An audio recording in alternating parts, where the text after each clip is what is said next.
नौजवान था और यतीम भी था। शौक बन गया दीन पढ़ने का। मोहल्लेदार इलाके वाले कहने लगे कहाँ से कमाएगा, ना बाप है, ना माँ है, ना घर है, कहाँ से। हजरत रूमी कहते हैं नौजवान ने जंगल में झोंपड़ी लगा ली। वहां वो सुबह मदरसे जाता, शाम को जंगल में रहता, वहां अल्लाह अल्लाह करता, सबक याद करता। एक दिन बादशाह की बेटी रास्ता भूल गई, जंगल में आई सहेलियों के साथ, बॉडीगार्ड भी साथ थे, पर रास्ता भूल गई। खोती खोती शाम हो गई, ऐसी खोई कि जब रात गहरी हो गई तो आके उस नौजवान के पास रुकी और चिल्लाने लगी। शेर के दहाड़ने की आवाज आती है, भेड़िए के बोलने की आवाज आती है। नौजवान अकेला, सहेलियां बिछड़ गई, गार्ड बिछड़ गए।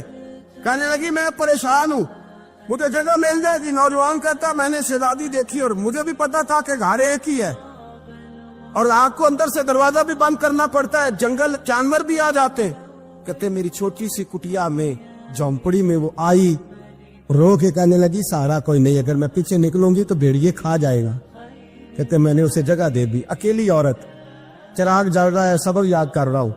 मेरे नबी पाक ने फरमाया जहां मर्द औरत अकेले हो तीसरा शैतान होता है। और शहजादी, वो बच्चा कहता है सबक याद करता रहा सारी रात। वो बच्ची को कहा सो जा, पर वो कहती है नींद मुझे भी कहाँ आई। ऐसे मौकों पर नींद, सारी रात सबक याद करता। थोड़ी थोड़ी देर के बाद चिराग जलता तो उस पर उंगली रखता, हाथ जलता तो पीछे खींचने, फिर दूसरी उंगली रखता, थोड़ी देर के बाद जलता तो खींचने, हाथ सारा जल गया। सुबह किरणें चमकी तो कहने लगा चल निकल जा, दौड़ जा, बस बड़ा सब्र का इम्तिहान हो गया, चली जा। शहजादी बाहर निकली, सिपाही ढूंढ रहे थे। बादशाह खुद जंगल में निकला हुआ था, मेरी बेटी मिल गई। बादशाह तन्हाई में जाके कहने लगा बेटा मैं दुनिया को बताऊंगा कि मेरी बेटी खोई नहीं थी, सिपाही साथ ही थे। ये बड़ा मुश्किल होता है, बेटी तो भूल के भी रात कहीं रह पड़े तो लोग जीने नहीं देते, तो बेटा मुश्किल हो जाएगा मेरे लिए। कहाँ थी? उसने कहा नेक नौजवान के पास। उसने कहा बेटा मैं तो तेरी बात मानूंगा पर दुनिया नहीं मानेगी। अगर उस नौजवान ने किसी को बता दिया कि तू उसके पास थी तो फिर लोग मेरा जीना मुहाल कर देंगे। बेटा मैं मर जाऊंगा, मेरी मजबूरी ये है कि वो कहीं राज ना उगल दे वो नौजवान, उसे कत्ल करना पड़ेगा। औरत ने मिन्नतें की, उस बेटी ने कहा मेरे मौसम को मारोगे, रोई। और वो कहने लगा मैं बादशाह हूँ, मेरा अपना विकार है, मैं उसको छोड़ नहीं सकता। गिरफ्तार कर लाए सिपाही। वक्त तय हो गया सजा का। अकेले कार कोठरी में रखा गया, जो उसके खास एतबार वाले थे उनकी ड्यूटी लगाई। बादशाह ने बुलाया, पहले बिलम आया। औरत कहने लगी, बेटी कहने लगी एक दफा तो बुलाओ ना, एक सवाल बस पर्दे में रह के पूछना है और फिर जो आपका जी चाहे, मेरे मौसम को मारना तो है, तो मर्जी आपकी। सामने खड़ा किया, नौजवान पर्दे के पीछे, औरत खड़ी हो गई। बादशाह बीच बैठ गया। बीबी कहने लगी सारी रात बेदार मैं भी रही, सोया तू भी नहीं। वो जो तू चिराग के करीब हाथ लगा के जलाता था वो समझ नहीं आई। नौजवान रो पड़ा, कहने लगा क्या करूं, मैंने रसूलुल्लाह का दीन पढ़ा है, क्या करूं, मैंने हुजूर का दीन पढ़ा है। मैंने पढ़ा है कि जानी को सबसे नीचे दोज़ख के सबसे निचले दर्जे में जलाया जाए, उसे जहन्नमियों का पीप और रेशा पिलाया जाए, कंद खिलाया जाए। ये रवायतें पड़ी हुई थी। थोड़ी थोड़ी देर के बाद शैतान मुझे कहता था बदकारी कर ले। मैं अपना हाथ उसी वक्त जब शैतान मशवरा देता तो मैं आग पे करता। मैं कहता अगर ये बर्दाश्त हो गई तो वो भी हो जाएगी। जब हाथ जलता तो मैं समझ जाता नहीं तुझसे तो ये नहीं बर्दाश्त होती तो वो कैसे होगी। फिर मुझे शैतान मशवरा देता कोई देख नहीं रहा, तू बुलाने नहीं गया, खुद आई। मैं दूसरी उंगली लगा देता। मैंने हाथ जलाया और मैं समझ गया जब छोटे से चिराग की इतनी सी शमा की आग नहीं बर्दाश्त होती तो दोज़ख कैसे बर्दाश्त होगी। कहता मैं बाज आया। बादशाह ने ये कहानी सुनी, लफ्ज सुने तो चीख मार के रोया। कहने लगा तालिब इल्म तू तो मेरे नबी का सच्चा गुलाम है और मेरे रसूल के जो सच्चे गुलाम होते हैं उन्हें फांसियां नहीं दी जाती, उन्हें तख्त पर बिठाया जाता है। अब तुझे सजा नहीं होगी बल्कि मैं अपनी बेटी का निकाह तेरे साथ करूंगा और मेरे बाद इस सल्तनत का बादशाह भी तू ही बनेगा। अब वो नौजवान वहां नारे लगा रहा है, कहता लोगों तुम मुझे कहते थे दीन से क्या मिलता है, दीन से तो अल्लाह तख्त व ताज भी अता फरमा देता है। अगर नौजवान शर्मो हया वाले बन के रहे अल्लाह सारी इज्जतें दे देगा। देखे ना अल्लाह के फजल से इज्जत मिलती है और जब कोई इज्जतदारों जैसा काम ही ना करे। एक बात और अर्ज करनी है पर वक्त थोड़ा रह गया। जवानों मैं ना जब कभी परेशान होता हूँ ना तो मैं ये वाली बात खोल के पढ़ता हूँ। वाला ये बात ढारस बनाती है, ढारस तवानाई देती है, पूरा मजमून बांधा है। आला हजरत कहते हैं बेरूपिया था, मदारी, रूप बदल बदल के दिखाया करता था, बादशाहों से इनाम लेता था। एक दिन औरंगजेब आलमगीर के पास आ गया, कहने लगा मैं रूप बदलूंगा, अगर आप पहचान ना सके तो मैं इनाम लूंगा। आपने फरमाया मैं कोई ऐसे वैसा बादशाह नहीं, कहा मुझे धोखा देना मुश्किल है, कहा नहीं मैं रूप बदलूंगा। हजरत औरंगजेब आलमगीर बड़े नेक बादशाह गुजरे, बड़े परहेजगार। वो बेरूपिया कहने लगा मैं रूप बदलूंगा, आप नहीं पहचान सकेंगे। फरमाया चल जितना तेरे अंदर जोर है लगा ले। हजरत ने ऐलान किया कि मैंने फौजी भर्ती कर दे, 2 माह के बाद टेस्ट होगा। वो 2 महीने दौड़ता रहा, रंग रूप बनाता रहा, आया टेस्ट देने, 2-3 सिपाहियों का इम्तिहान लिया, उसकी बारी आई तो 10 रुपए दिए, कहने लगे तेरे आने जाने का किराया मैंने तुझे पहचान लिया है। कुछ दिनों के बाद जाने लगे सफर पर, तो भिखारी आ गए खैरात मांगने। उसने भी सारे मुंह पर स्याही मार ली, कपड़े फाड़ लिए, सर के बाल मुंडा लिए, भगे तक कटा ली, बदरंग होके आया। कासा आगे किया तो हजरत ने 10 रुपए डाले, कहने लगे तेरे आने जाने का किराया मैंने पहचान लिया है। कुछ दिन गुजरे तो टीचर की जरूरत थी, उसने मुंह से बड़ी कर ली, दाढ़ी नकली लगा ली, सर पे जिना कैप पहन ली, एक शेरवानी ले ली और हाथ में छड़ी पकड़ के आया। कहने लगा मैं उस्ताद हूँ, 2-4 बंदों का इम्तिहान लिया, उसकी बारी आई तो 5 रुपए दिए, 10 रुपए दिए, का तेरा किराया मैंने पहचान लिया। 2 साल गुजर गए, वो जब भी आता हजरत पहचान लेते। एक दिन सफर पे जा रहे थे, बहुत बड़ा लश्कर था, जिहाद करने जा रहे थे औरंगजेब आलमगीर, तो देखा एक पहाड़ी है, पहाड़ी पे लोग जा भी रहे हैं आ भी रहे। औरंगजेब आलमगीर पूछने लगे यहाँ क्या है? कहने लगे बाबा जी बैठे हैं दुआ करते हैं, अल्लाह के नेक बंदे हैं। औरंगजेब कहने लगे यार पुराने लोग सारे ही अल्लाह वालों को मानते, ये भी मुसीबत आई है जितनी नहीं आई है, सारे लोग ही मानते। कहने लगे जरा मैं दुआ ना करा लूं, बच्चे काम जा रहा हूं। औरंगजेब बादशाह थे, बादशाह लोग नाजुक मिजाज होते हैं। घोड़े से उतरे, बड़ी मुश्किल से पहाड़ी पे चढ़े, ऊपर गए तो लाइन लगी है, बाबा जी कार में बैठे। कहने लगे मैंने मिलना, मैं औरंगजेब हूँ। उन्होंने कहा हमारा बाबा उस तरह का पीर नहीं कि अमीर आए तो रंग और हो, गरीब आए तो और हो, यहाँ अगर मिलना है तो लाइन में लग जाओ, सब एक जैसे। अब लाइन में खड़े हो गए, 50 आदमी आगे थे, कहते 51वां नंबर था। थक गया धूप में खड़ा खड़ा, जब मैं पहुंचा गार के दाने तो मैंने बाबा जी के चेहरे पे नजर डाली तो बड़ा नूरानी चेहरा, बड़ी खूबसूरत लबो लहजा। मैंने कहा मेरे जैसा आदमी भी पगड़ी बांध ले तो अच्छा लगने लग जाता है, बड़ा खूबसूरत अंदाज। कहते हैं मैं उनके पास अत्ताहियात की हालत में बैठ गया। मैंने कहा हुजूर मैं जा रहा हूँ जिहाद करने, दुआ करना। बुजुर्गों ने हाथ उठाए, अल्लाह इसकी मदद फरमा, दीन को गलबा अता फरमा, इससे दीन का सच्चा पक्का सिपाही बना। फिर थपकी दी, 2-4 नसीहतें निकाल डाली, देखना जुल्म न करना, ज्यादती न करना, जब तू जीत खर न करना, गुरूर न करना, नसीहतें भी कर दी। कहते अब जब मैं उठा तो 2-4 दिनार बतौरे नजराना मुसल्ले के नीचे रखे, और उल्टे कदम जब मैं गार से उतरा उन्होंने रुमाल झाड़ा और उठ के खड़े हो गए। कहने लगे आज नहीं तूने पहचाना, आज नहीं तूने पहचाना, मेरा इनाम बनता है, आज नहीं पहचाना, ला पैसे। औरंगजेब कहने लगा यार तूने हद कर दी, कहाँ चढ़ा कहाँ खड़ा रहा, धूप में थक गया, कमाल कर दी भाई तूने। पता तू क्या लेगा, पुख्ते जल्दी बता, वो कितने लोग पीछे धूप में खड़े हैं, लश्कर सारा खड़ा है, क्या लेगा? उसने कहा सबसे कीमती हीरे वो है जो तेरे सर के ताज में लगे हुए, मुझे तेरा ताज चाहिए। ओ भाइयों सुनना और याद रखना, मेरे आला हजरत कहते हैं बादशाह ने सर के ऊपर से ताज उतारा, बहरूपिये के कदमों में रखा और कहने लगे ये ले, और ये तो तेरा मांगने पर मैंने दिया है ना, मैं वापस आता हूं तो आना मैं अपनी मर्जी से भी तुझे दूंगा। तूने औरंगजेब जैसे बंदे को धोखा दिया, आना मैं उस वक्त भी दूंगा। वो देख बस बात खत्म हो गई, हद हो गई। देख कर कहते हैं जब मैं पलटा ना वापिस, बहरूपिये ने आवाज दी बादशाह ठहर जा। तो मैंने पलट के देखा तो कहने लगे ये अपना ताज ले जा, उठा और ले जा। मैंने कहा 2 साल बीत गए तुझे मेहनत करते, आज काबू आया तो ले जाओ। कहने लगा ले जा, मसला समझ में आ गया। मैंने कहा मुझे भी तो समझाना। कहते वो फूट फूट के रोया, उसकी आंखें बरस पड़ी, सैलाब की तरह आंसू बह निकले, तड़पा और रो के कहने लगा बादशाह मैंने झूठ मूठ रसूलुल्लाह की गुलामी इख्तियार की थी, झूठ मूठ की दाढ़ी, झूठ मूठ की पगड़ी, झूठ मूठ का फकर, मैंने झूठ मूठ नबी पाक का लिबास पहना है, तो तेरे जैसे बादशाहों के ताज मेरे कदमों में आ गए हैं। अगर मैं सचमुच रसूलुल्लाह का गुलाम बनूंगा तो अल्लाह क्या कुछ अता फरमाए, अल्लाह कितनी नेमतों से नवाजे। मेरे आला क्या फरमाते हैं, आला हज़रत फरमाते हैं फरिश्ते भी करते हैं ताजीम मेरी। कौन जी? अल्लाह। ऐसा अकीदा भी कम मिलेगा जो बरेली के इमाम का अकीदा है, ऐसा भी कम। कहते हैं फरिश्ते भी करते हैं ताजीम मेरी। क्यों? फरमाने लगे फिदा होके उन पर ये इज्जत मिली। बगदाद के एक दरवेश आलिम थे, तो वो जब भी नमाज पढ़ाते ना तो किसी ताजर की 2 बीवियों के बारे में दुआ मांगते।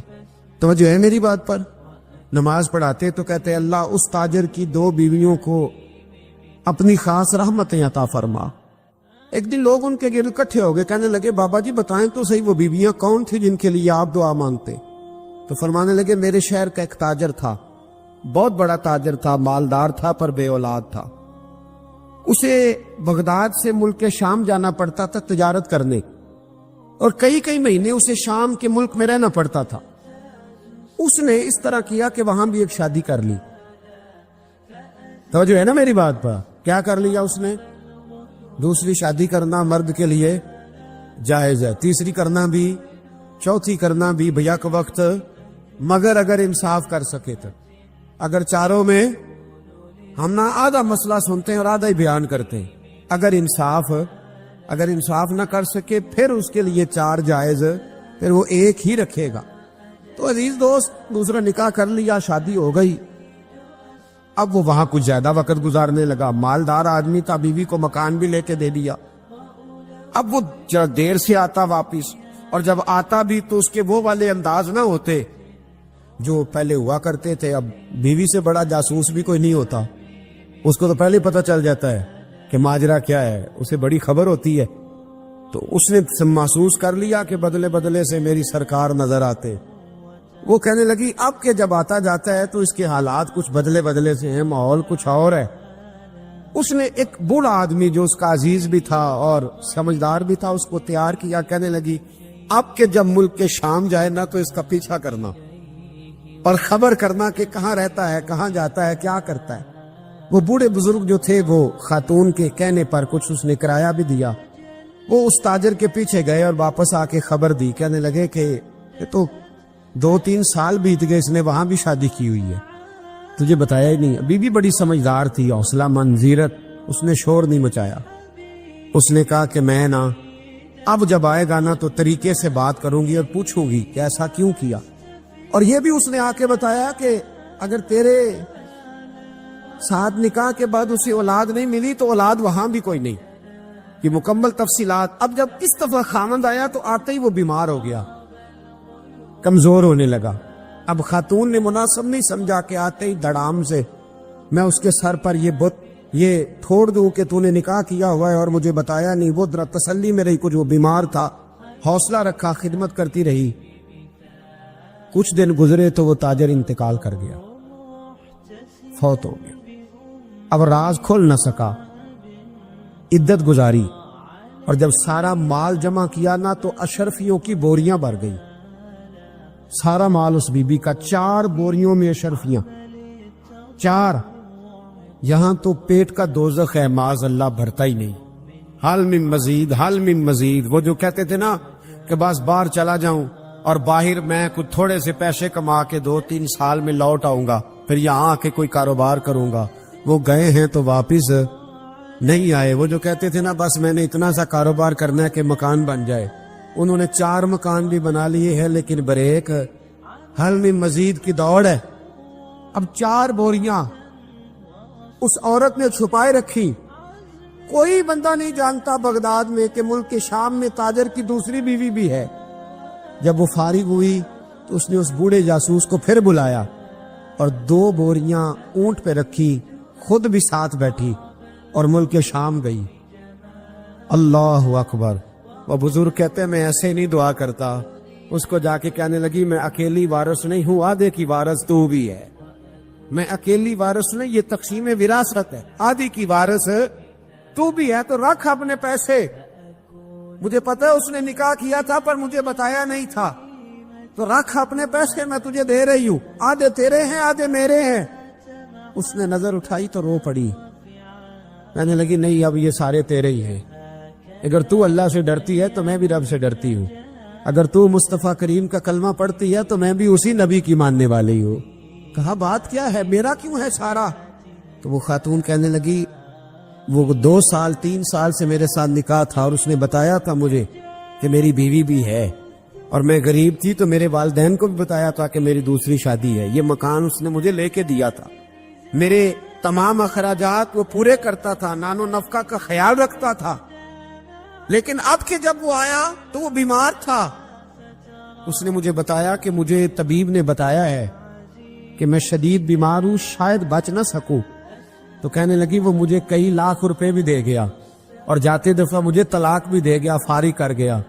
کہنے لگا تو جہاں چاہے میرے بعد نکاح کر سکتی ہے، اور کہنے لگا میں چاہتا تھا پہلی بیوی کو بتا دوں، موقع نہیں بنا اور اس کا دل نہ ٹوٹے، بتا نہیں پایا، لہذا وہ مجھے ڈھیر سارے پیسے دے چکا ہے، سارا میرا حصہ مجھے پہلے سے دے چکا ہے میری بہن۔ اب یہ 4 بوریوں میں سے 2 میری نہیں بلکہ 4 کی 4 ہی تیری ہے، تو ہی اس کی حقدار ہے۔ تو بزرگ کہتے ہیں مجھے بتاؤ جن کے اندر اس قسم کے تقوی کی جھلک ہو ان کے لیے ہر نماز کے بعد دعا مانگنی چاہیے کہ نہیں مانگنی چاہیے؟ حضرت عمر کے زمانے میں نا ایک نوجوان تھا، نیک تھا، مسجد جایا کرتا تھا رات کو، تو مسجد جا رہا تھا تو رستے میں ایک عورت نے دعوت گناہ دی، ابن عساکر نے اس کو لکھا ہے۔ تو نوجوان تھا، خواہشات تھی، کچھ طبیعت مائل ہو گئی، ابھی ادھر جا ہی رہا تھا کہ کسی نے آیت پڑھ دی والی من خاف مقام ربی جنتان، جو رب کے سامنے کھڑے ہونے سے ڈرے گا اللہ 2 جنتیں دے گا۔ واقعی ڈر گیا، وہ واقعی ڈر گیا، اتنا ڈرا کہ بے ہوش ہو کے گر پڑا۔ بیماری سے لوگ بے ہوش ہوتے ہیں، پیسے ڈوب گئے بے ہوش ہوتے ہیں، بچے کے غم میں بے ہوش ہوتے ہیں۔ سچ بتاؤ کبھی خوف خدا سے بھی بے ہوش ہوتا کوئی دیکھا ہے؟ ہمارے ہاں تو روز مرہ ہی نہیں ہے بھائی، اور بڑی باتیں ہیں بے ہوش ہونے کی، ڈرنے کی، غش کھانے کی۔ بے ہوش ہو کے گر پڑا، بوڑھے باپ کو کسی نے بتایا بچہ بے ہوش پڑا ہے، اٹھا کے گھر لائے، گھر لا کے کہا بیٹا کیا ہوا؟ نوجوان ہے، چڑھتی جوانی ہے پر پاکیزہ بڑی ہے۔ کہنے لگا ابا جی گناہ کی طرف چلا گیا تھا پر میں نے آیت سن لی جو اللہ کے سامنے کھڑے ہونے سے ڈرے گا رب 2 جنتیں دے گا، میں ڈر گیا تھا، رب واقعی 2 جنتیں دے گا۔ باپ رو پڑے، ابا جی کی آنکھوں میں آنسو آئے اور کہا پتر اللہ بڑا مہربان ہے، اس کے بعد یہ سچے ہیں، واقعی 2 جنتیں دے گا۔ اس نے پھر ایک چیخ ماری اور اس طرح کی ماری کہ اس کی روح ہی پرواز کر گئی، روح پرواز کر، کشتگان خنجر تسلیم را، عشق کی خنجر سے قتل ہو گئے لوگ۔ صبح حضرت عمر کو پتا چلا کہ انہوں نے تو رات جنازہ بھی پڑھ دیا، تدفین بھی کر دی۔ جناب عمر فرمانے لگے اتنا نیک نوجوان خوف خدا سے دنیا سے چلا گیا، مجھے کیوں نہیں بلایا میں جنازہ پڑھتا؟ فاروق اعظم فرما رہے ہیں میرا شوق تھا میں اس کا جنازہ پڑھتا۔ کہ حضور آپ کو تکلیف نہیں دی؟ فرمایا بتاؤ قبر کہاں ہے؟ تے کامل پیر اونا دے باہو قبر جنا دی جیوے۔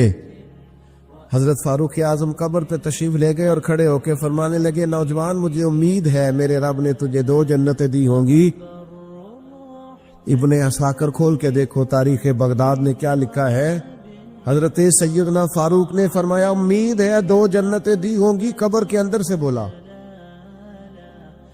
کامل پیرونا دے باہو قبر جنا دی جیوے، قبر کے اندر سے بولا۔ کہنے لگا حضور امید والی بات نہیں، رب کے وعدے سچے ہیں، اس نے واقعی مجھے 2 جنتیں عطا فرمائی، 2 جنتیں دی ہیں، میں نے اپنے مالک کو راضی پایا۔ ہمارے صوفیاء تصوف میں ایک جملہ بولتے ہیں کہ تیرا تو فقر فقر بوزر ہے، یعنی جن کو صحیح درویش کہتے ہیں نا، صحیح درویش۔ مولا علی شیر خدا رضی اللہ تعالیٰ عنہ فرمایا کرتے 2 ہی تو بندے جو رب کے رستے میں کسی شے کی پرواہ نہیں کرتے۔ حضور کون سے؟ فرمایا ابو ذر غفاری ہے اور دوسرے علی المرتضیٰ ہے۔ مولا علی فرمایا کرتے یہ نا مسلمانوں میں سے 4 یا 5ویں مسلمان ہیں، شروع سے ایک سلیم الطبع آدمی، کچھ لوگ طبعاً بڑے نفیس ہوتے ہیں، طبعاً اللہ کی طرف سے شروع سے ان کا جو قبیلہ تھا بنو غفار وہ رہزنی کرتا تھا، لوگوں کو لوٹ لیتا تھا. شروع میں یہ کام کیا لیکن جب کچھ لوگوں کی چیخیں کانوں میں گئیں تو چھوڑ دیا، فرمایا نہیں یار طبیعت نہیں مانتی. اور نبی پاک کا کلمہ پڑھنے سے پہلے ہی بتوں کی پوجا چھوڑ کے رب کی عبادت شروع کر دی. لوگ پوچھا کرتے تھے آپ عبادت تو کرتے تھے پر منہ کدھر کرتے تھے؟ فرماتے تھے جدھر وہ کرا لیتا تھا کر لیتے تھے. کسی نے انہیں بتایا کہ مکے میں ایک شخص ہیں جنہوں نے اعلان نبوت کیا ہے، آپ کی طرح کی باتیں کرتے ہیں. انہوں نے اپنے بھائی کو بھیجا، ان کا نام انیس تھا. پتہ کر کے واپس آئے، بھائی کہنے لگے ابو ذر ان کا نام جندب ہے، اصل میں زر ان کے بیٹے کا نام ہے اور کنیت سے زیادہ معروف ہیں، ابو ذر غفاری کہلاتے ہیں. فرماتے ہیں کہ بھائی نے آ کے بتایا کہ وہ نیکی کا حکم دیتے ہیں، برے کاموں سے منع کرتے ہیں، صلہ رحمی کا پیغام دیتے ہیں، لیکن لوگ سارے مخالف ہیں. یہ چیز بھی بڑی کاؤنٹ ہوتی ہے، اسے نہ کاؤنٹ کیا کریں.